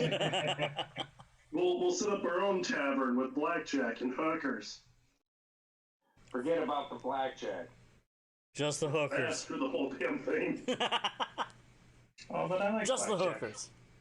I do like blackjack. Okay, Bender. As do I. I like blackjack almost as much as I like lighters, and that's kind of dangerous. No. Ooh. Read my lips. Anyways. No lighters, Aru. But I get to play with them all day at work. It's fantastic. Until I blew a hole in the product the other day, so that was Good job, dumbass. I have to fix that tomorrow. Through 1/4-inch steel. So I Ooh, love my life. shit. Good job. Yes. In my defense, I was literally left unsupervised. But you're an adult. No, he's not. But I'm still learning the job, and they just like threw me in. They're like, "Have fun with this machine that is That's super how every complicated." job works, though. Come on. Yeah, sometimes because I keep messing up, I have to do like hand welding. So I've been learning TIG really fast. Do we have a word for dumb, by the way? Aru. Yeah, Aru. Under the dictionary, it just says "see Aru Hutun." Hold on. I was trying to figure out what dumbass would be in Mandoa. We actually have that. Hold on. Let me go into the language channel. Was it from one of our early podcast episodes where I was super drunk also? No, it's that look at this puppy picture thing. Oh. There was a lot of weird quotes that I requested. It's in there somewhere. I'll have to check back with it. I think we did fuck around and find out. Yeah, we've got that one in there. It was Senye. You shithead. What is this? But yeah, back to topic on hand. Nope. Blowing holes in product.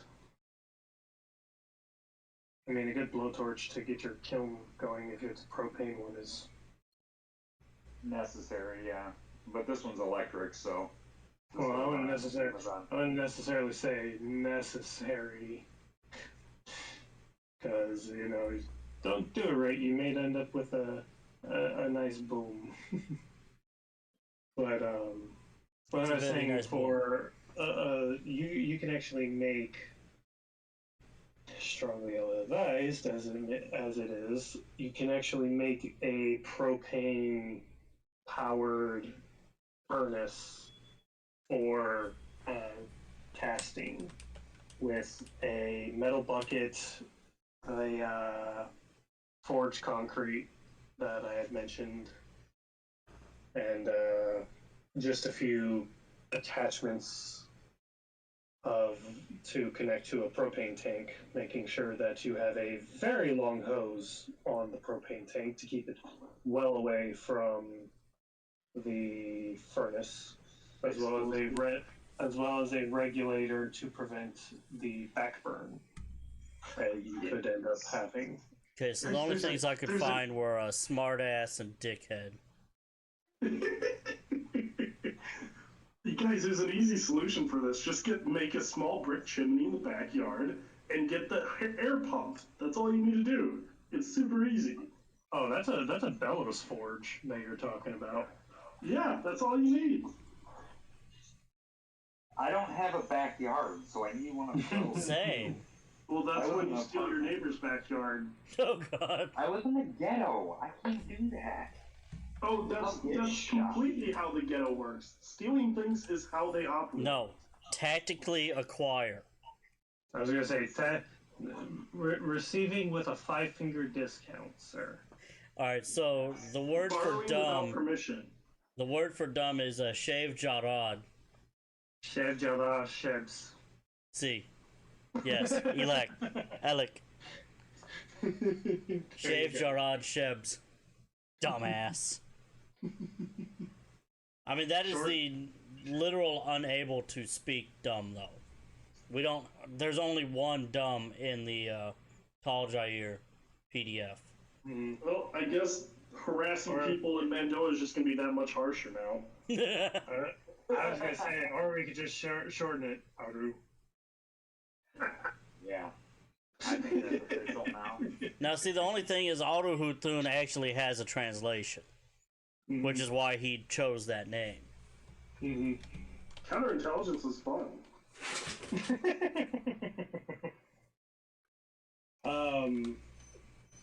Did you have any other questions in regards to casting? No, you've been pretty awesome about that. If you're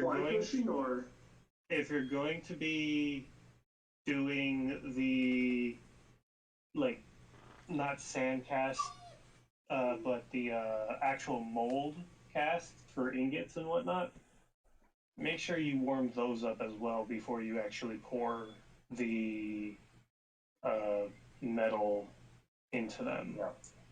One prevents them from cracking. 2 will allow the metal to release easier as well. Good to know. And also have a bucket of water nearby. Yes. For cooling off, because a good pair of gloves and tongs as well. Yeah, I've got tongs. It may not look. A pair of welding gloves. It may not look hot, but it is. Yeah. No, I worked in a fab shop. I know how hot things get. It's like, oh no, this looks cold. Oh my God, my hands. Aru, how many times have you forgotten that you just welded something and you touched it with your forearm? Oh. Considering that my machine is a giant French seam welder, my elbow doesn't go close enough because my stomach is in the way when I'm leaning over, so I've actually never had that problem. I'm talking about like MIG welding or TIG welding or arc welding. Oh, I've only been doing TIG welding professionally now for like a month. The other side of the aisle in the shop does most of the other welding processes. Mine is purely just seam welding these giant fucking panels together. If you're welding aluminum, learn TIG welding. Well, I'm doing stainless steel, and I'm doing TIG welding, so it's still close. Oh yeah, definitely. Even with stainless steel, aluminum and stainless steel, learn TIG welding.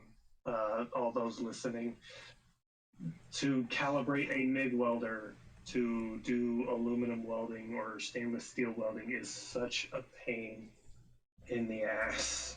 Yeah, no, it's really pretty when it's done, but understanding the wires that you have to use, when to use them, when it's appropriate to use thicker filler material, when it's appropriate to use thinner, figuring out your amperage. And the thing is, every machine, even though it's made by maybe the same company, every machine has its own quirks, so you kind of have to mess with it a lot.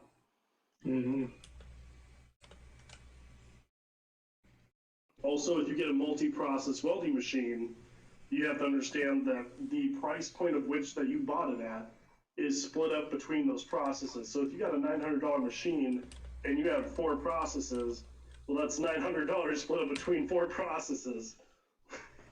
So. Alright, so we're getting close to our 2-hour mark at the moment, just a heads up. Yeah, we can go into the 3D fabrication. 3D printing fabrication. Continue with what you were saying, Vodkatus. So, what questions would y'all have for that? So I know what to really address. Because it's really hit and miss on. I would say talk about the different material usage, because I mean, I know there's resin, there's resin printing, there's now metal printing out there. I can talk about the non-metal, the non-resin, like regular PLA, ASA, PETG, that kind of stuff is what I do. Kaber Gotalad, I think he is the side that does the resin. Like, he'll do a 3D print and then make it into a resin print. So, it really depends on what elements you're going to... Like, elements as in, like, outside elements, not anything indoors. Is this something that's going to be indoor usage or is it outdoor usage? If it's indoor, you can pretty much get away with any kind of PLA or PETG. If you're going to be doing outdoor usage, you want to get something that is UV protective or heat treated protecting, which at the moment I only know of ASA. And that shit is temperamental. My dad has been using it because he's trying to make camera birdhouses to hide his security cameras in. And he can only get it to do small layer stuff at the moment. I'm talking about like maybe 5 to 6 millimeter or 1/4 inch up off of the build plate, and then it starts going to shit. Anything greater than that, it is highly recommended to have a enclosure around the printer, whether it's see-through or not, but something that encloses the printer to keep that temperature at a steady grade. Like, the build plate's supposed to get up to, I think, about 100 degrees, and I think... Hold on. Let's see.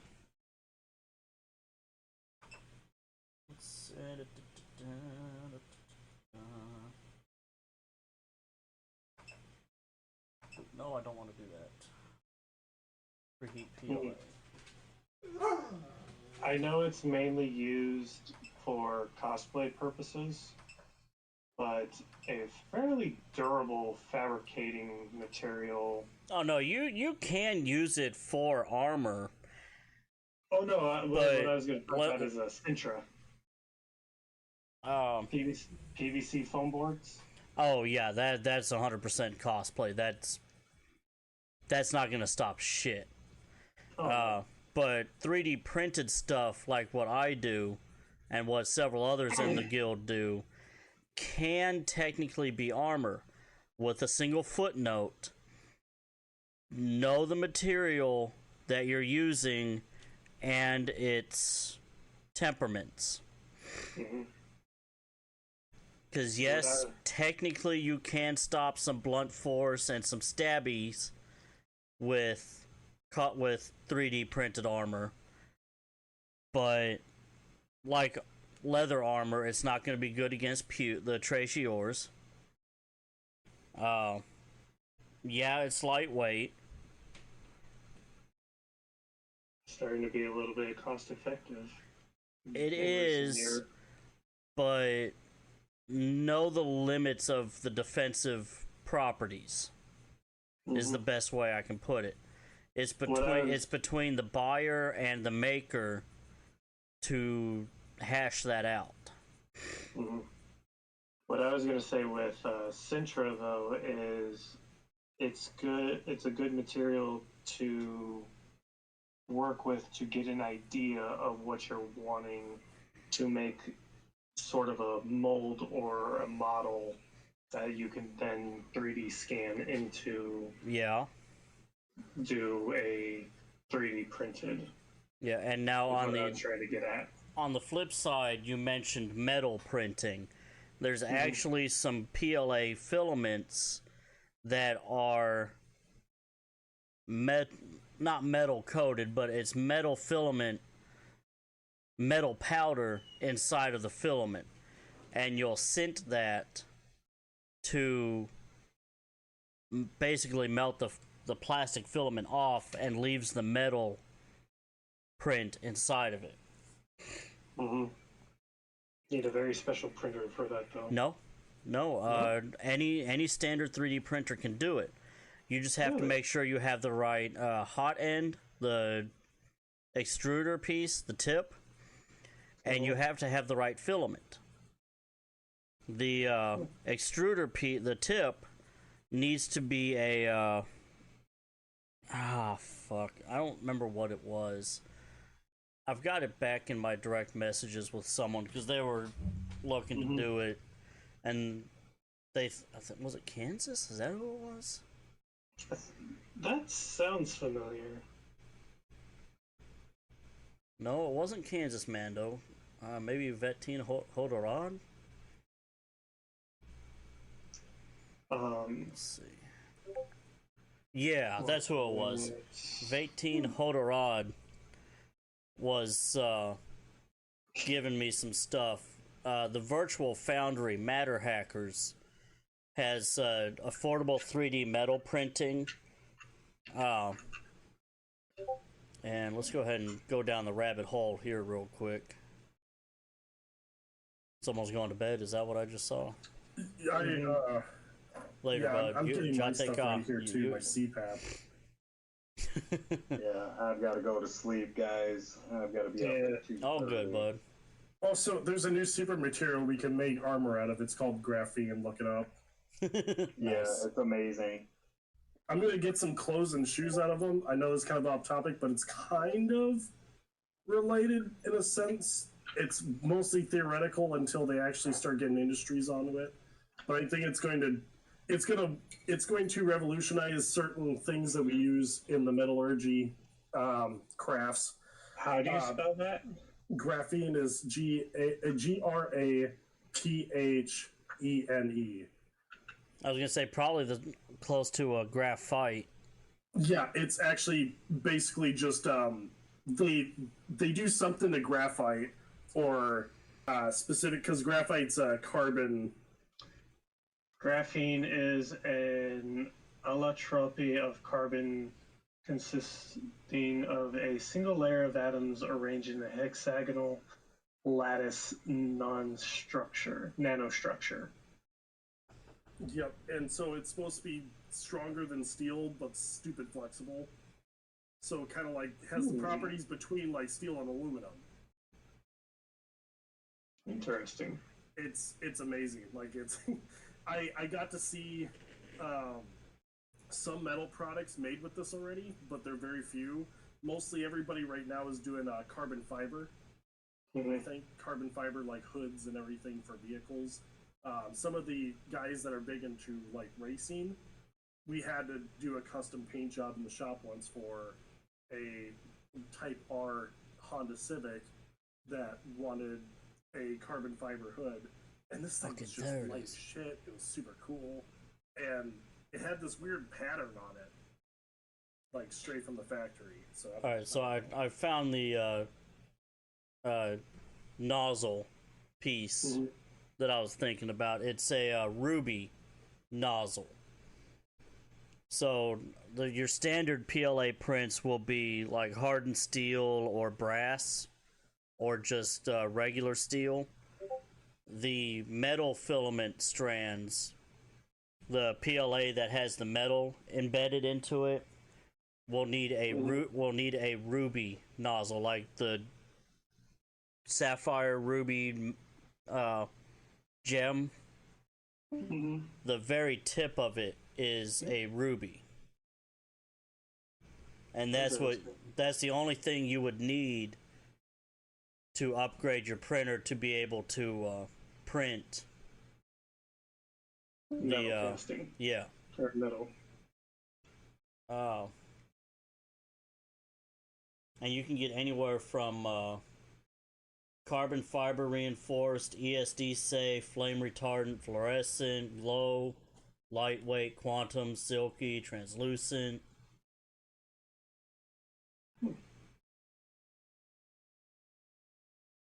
Quick question while it's still fresh on my mind. Metal, there it is. I'm looking at some carbon fiber mixed with Kevlar. Thoughts on that? Like, I don't know enough about the carbon fiber. I just know that it's a lighter material. We're using them for like barrel shrouds and everything lately. They're a lot more expensive, but I've seen them at SHOT Show. It's supposed to be, again, they're looking for something that's strong, displaces heat quickly, but light. Like similar properties of aluminum, but something that kind of outclasses it, essentially. Oh, and sorry. And I think carbon fiber is where they're trying to go, but I think it's quickly going to be overshadowed by this graphene product as soon as it starts hitting markets heavy. Right now, it's mostly in clothes and bed sheets because it can be used for that. Because it's so flexible, it's comfy. You just get like these cotton infused with graphene, and it just works for clothes really well. Use them for batteries too. It's super conductive. I found the filaments that I was looking for. They are stupidly expensive. The cheapest one I've seen is like $78 for a, I think it's like a 0.25 kilogram spool. Where most plastic filaments you can get for like $20 or $30. The metal filaments are in the hundreds of dollars.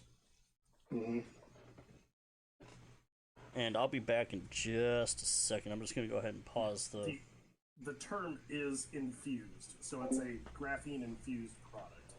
So it's not purely graphene, but it's graphene infused. Still, the conductivity has me a little concerned. The conductivity is good if it's applied for batteries. No, this if it's as long as it's a sheet, with clothing you should be fine. It's like anything else. Like if you're wearing like steel toe boots, like there's not going to be electrical current that you're going to have to worry about too much with your steel toe boots. It's wrapped in leather. I'm curious as the protective capabilities of that offers. Well, if you mix that with Kevlar, it should allow you to use, if you use like a hybrid material between the two, you should be able to use less material, and it should be able to displace momentum over a specific surface area a lot faster, so you're theoretically supposed to be getting hit with less force than you would with just Kevlar. Yeah, because I found a supplier that does Kevlar in sheets, similar to like fabric that you would find for. And they've got a Kevlar and carbon fiber.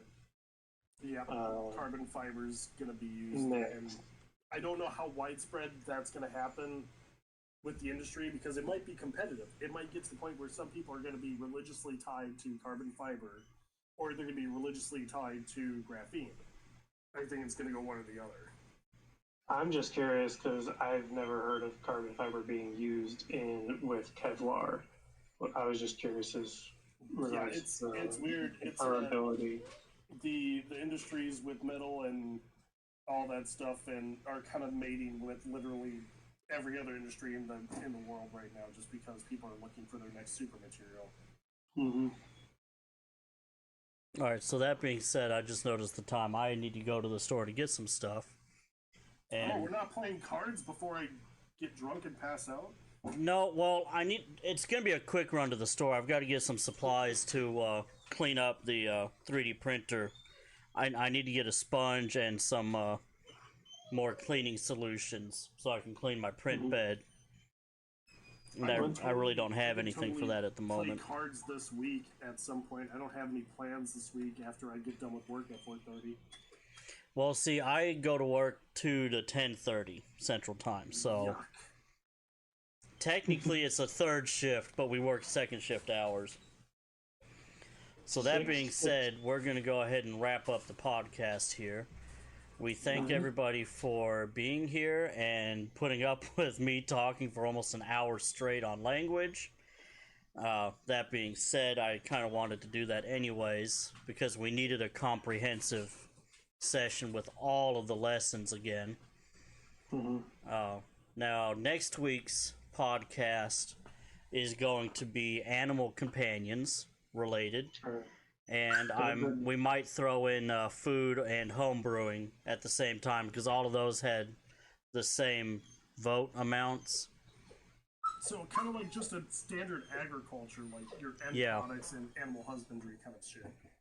Yeah, which is why it was kind of lucky that we had Zembre join in when she did. Oh yeah, I've been making booze since I was 13. I'm on this shit. I'll be honest. I've only been making it for the last year, but my product's gotten pretty fucking good. Oh, it doesn't take long to learn the craft enough to make Oh no, it really doesn't. It's once you. That reminds me, I need to get blackberries too. All of the math is done for you. You just need to look it up. Yeah. All right. So thank y'all for listening in.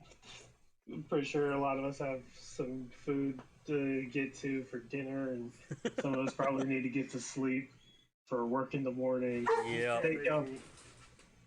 I'm not your daddy. You're not my real dad. But thank y'all for listening. Check us out on our link tree. We got Discord, we got Twitter, we got Instagram, we got TikTok, we got Facebook. We've got it all. Our link tree in the description. Thank y'all for joining us for our maddening on fabrication. There's a lot more that goes into fabrication than just what we talked about. We're definitely going to be having another discussion on this at a later date. Eventually, probably going to pick a project and talk about how to actually go about doing the project. No, I will not be doing anything dangerous. Yeah. Aru, no fire. No, not to light things on fire. So there's gonna be a safety brief. I'm sure. Don't try this at home. Very big, bold letters. Without adult supervision. Want to be professionals. I know how to turn a wrench. I know how to throw a wrench. Let's go ahead and wrap this up. So I've been your host, Cadis, Ibe Kruni Nervore, Jateka. This is El Namore, Ibe Kruni, this is the way.